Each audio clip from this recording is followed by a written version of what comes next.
जाएगा, ये बात तो सही है। और अगर नहीं मिला तो वो जो टैप है वो बंद हो जाएगा। वैसे भी हम काफी क्रूशियल जंक्शन पे खड़े हैं, 11,100 के लेवल के आसपास। आपकी रणनीति क्या होगी आज? बिल्कुल, मेरा भी मानना यही है कि जो गुरुवार के सत्र में हमने गिरावट देखी तब कहीं ना कहीं उसको एनगल्फिंग देखने को मिल रही है। सारी जो कैंडल अभी शुक्रवार के सत्र में बनी है, निफ्टी में भी अगर आप देखें तो काफी अच्छी और अच्छे वॉल्यूम्स के साथ खरीदारी देखने को मिली। कैश के स्टॉक्स में जो मोमेंटम है दोबारा लौटते हुए नजर आ रहा है। लेकिन वरुण, विस्तार से जानना होगा कि ग्लोबल संकेत कैसे देखने को मिल रहे हैं। खास तौर पर अगर आप देखें तो आपने जो लिक्विडिटी टैप के बारे में जिक्र किया है, इसका अगर आप डाउ फ्यूचर्स में, नास्डैक में देखें तो एक पॉजिटिव असर देखने को मिल रहा है। एसजीएक्स निफ्टी अच्छी तेजी के साथ फिलहाल कामकाज कर रहा है और हांगकांग के बाजार में भी अगर आप देखें तो बढ़िया तेजी देखने को मिल रही है। यानी कुल मिलाकर यह है कि गुरुवार के सत्र में बिकवाली हुई थी, शुक्रवार को थोड़ी सी रिकवरी देखने को मिली है।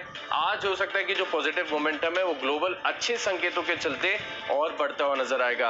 यानी ग्लोबल सेटअप ठीक ठाक नजर आ रहा है। मेरी सूची में मैं पहले बता दूं, बिल्कुल सस्पेंस नहीं रख रहा हूं, एक भी स्टॉक बिकवाली का नहीं है। नहीं, मैंने कुछ बिकवाली के स्टॉक रखे हैं क्योंकि कुछ न्यूज फ्लोस ऐसे, और कुछ फ्राइडे को एक ऐसा इवेंट हो गया था जिसकी वजह से एक स्टॉक चल गया था।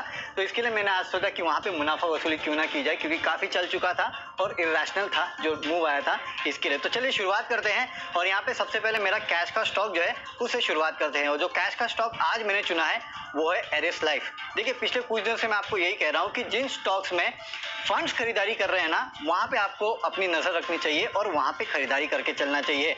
इसके पहले आपने देखा था एडवांस एंजाइम में किस तरह का मूव देखने मिला। 20% की तेजी के बावजूद फ्राइडे के ट्रेडिंग सेशन में 8-10% के आसपास की तेजी वहां देखने मिली।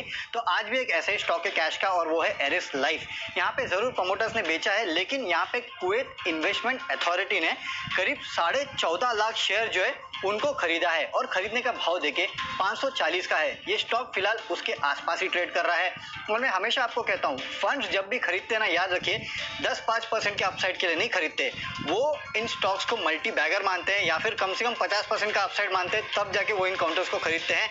और इस स्टॉक में अब कुवैत इन्वेस्टमेंट अथॉरिटी ने 14.5 लाख शेयर खरीदे हैं। मेरे ख्याल से फिर से इस स्टॉक में एक खरीदारी का मौका बनता है। इंट्राडे में आपको एक बेहतरीन मूव जो है इस स्टॉक में देखने मिल सकता है। इसके लिए इंट्राडे में 565 के लक्ष्य के लिए आपको इस स्टॉक को अप्रोच करना चाहिए।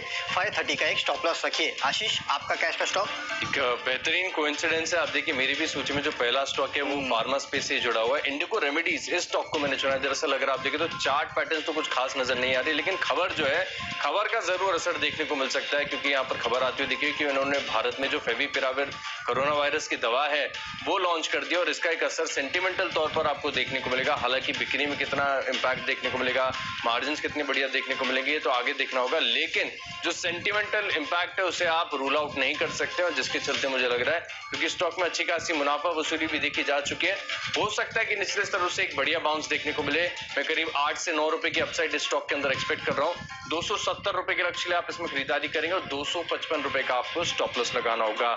अगली जो कैटेगरी है वो है आज का फ्यूचर्स, और इस कैटेगरी में जो है, इनफैक्ट मैं कहना चाहूंगा कि जो एफएनओ स्पेस की कैटेगरी है, इनमें मैं ऑयल मार्केटिंग कंपनीज के साथ जाना चाहूंगा। शुक्रवार के सत्र में हमने देखा था कि कुछ न कहीं थोड़ा से खबरों के चलते एक गिरावट देखने को मिली थी। हालांकि जो खबरों के बाद में थोड़ी सी सफाई आती हुई दिखी, इसके बाद एक शार्प बाउंस बैक भी देखने को मिला। मुझे लग रहा है ये बाउंस बैक जो है, यहाँ से आपको एक फ्रेश लॉन्ग क्रिएट होते हुए नजर आएंगे। एचपीसीएल के फ्यूचर्स में आपको खरीदारी करनी है। स्टॉक अगर आप देखें तो बहुत ही अपने अच्छे मजबूत सपोर्ट के आसपास ट्रेड कर रहा है। अच्छी खरीदारी भी शुक्रवार के सत्र में देखने को मिली थी, और जो मार्च के आसपास का बॉटम है वहीं का ये एक सपोर्ट है, और मुझे लग रहा है बहुत पक्का सपोर्ट है। एक अच्छा बाउंस यहाँ से देखने को मिल सकता है। थोड़ा सा कंजर्वेटिव लक्ष्य है, 184 रुपए के लक्ष्य के लिए आप इसमें खरीदारी करेंगे, और 176 रुपए का आपको स्टॉप लॉस लगाना होगा। ओके, फ्यूचर्स में एक स्टॉक है जिसपे मैं बिकवाली की सलाह दे रहा हूँ, और ये है वोडाफोन आइडिया। आपको याद होगा फ्राइडे की ट्रेडिंग सेशन में एक खबर आई थी कि 20,000 करोड़ का जो मामला है वो इन्होंने सुलझा लिया है। तो काफी लोग ये समझ गए थे कि 20,000 करोड़ वोडाफोन आइडिया को मिलने वाले हैं। ऐसा कुछ नहीं है, हमने उसी दिन स्पष्टीकरण दे दिया था, और उसके बाद आप देखिए 15% से स्टॉक में कुछ हल्की मुनाफा वसूली आई थी ओवर द वीकेंड। और भी इसमें क्लैरिटी आ गई है कि सरकार को भी इसका भुगतान नहीं करना है। सरकार को भी जो भुगतान करना है वो मामूली 40-50 करोड़ यूरोस के आसपास है, तो कोई बड़ी बात नहीं है। और 20,000 करोड़ को तो इस कंपनी को बिल्कुल नहीं मिलने हैं। अगर मिल भी जाते तो भी वोडाफोन पीएलसी को मिलते, वोडाफोन आइडिया को तो बिल्कुल नहीं मिलने थे। तो जो मूव आया था फ्राइडे को वो बहुत इरेशनल मूव था। मुझे लगता है आज इस स्टॉक में आपको एक मुनाफा वसूली का दौर जो है वो देखने मिलेगा। इसके लिए 10:30 के आसपास ये स्टॉक ट्रेड कर रहा है। 9.8 के टारगेट के लिए आपको इसको अप्रोच करना चाहिए। यहाँ पे 10.6 का स्टॉप लॉस रखिए। स्टॉप लॉस थोड़ा स्ट्रिक्ट रखना, क्यों? क्योंकि वोडाफोन आइडिया है। इस स्टॉक में बड़े बड़े मूव देखने मिलते हैं। कब कहां से कौन सी खबर आ जाए पता नहीं, लेकिन जो खबर ऑलरेडी आ चुकी है, अगर उसके अलावा कोई खबर नहीं आई तो इस स्टॉक में आज आपको गिरावट देखने मिलेगी। तो यहाँ पे एक शॉर्ट पोजीशन बना के आप चल सकते हैं। इसके लिए फ्यूचर्स में आप बिकवाली की सलाह है। अब बात करते हैं आज के ऑप्शंस की। तो ऑप्शंस में जो काउंटर मैंने चुना है वो है आईटीसी का। देखिए ये स्टॉक बहुत गिर चुका है, ये सबको पता है। काफ़ी कुछ नेगेटिव प्राइस इन है, ये भी सबको पता है। लेकिन ओवर द वीकेंड एक और नेगेटिव न्यूज़ आई इसके लिए, और वो ये है कि महाराष्ट्र ने दरअसल जो लूज सिगरेट की बिक्री है उस पर बैन लगा दिया है। अब इसका सिग्निफिकेंस क्या है इसको समझिए। ये पहले बार नहीं है कि किसी ने ऐसा ऐलान किया होगा कि हम बैन लगाएंगे, लेकिन याद रखिए इसके पहले जितने भी ऐलान हुए हैं वो ये है कि हम लगाने की सोच रहे हैं। लेकिन महाराष्ट्र पहला स्टेट है जिसने दरअसल लूज सिगरेट के बिक्री पे पूरी तरह से बैन लगा दिया है।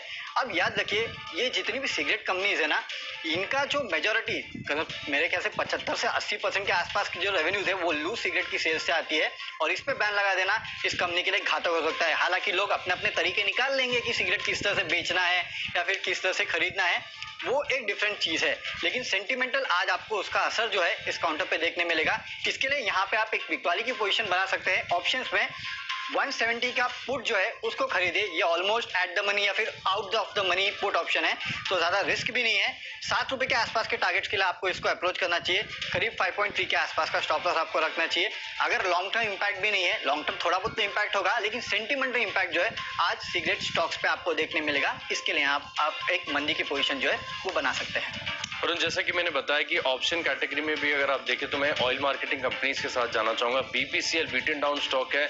शुक्रवार के सत्र में निचले स्तरों से बढ़िया रिकवरी देखने को मिली थी, और मुझे लग रहा है कि रिकवरी जो है तेजी में बदलती हुई नजर आएगी। और मुझे लग रहा है आप जो है यहाँ पर ऑप्शंस के जरिए रणनीति बना सकते हैं। 380 रुपए का जो कॉल ऑप्शन है इसमें आपको खरीदारी करनी है करीब 24 रुपए के लक्ष्य के लिए। स्टॉप लॉस आपको जरूर लगाना होगा 13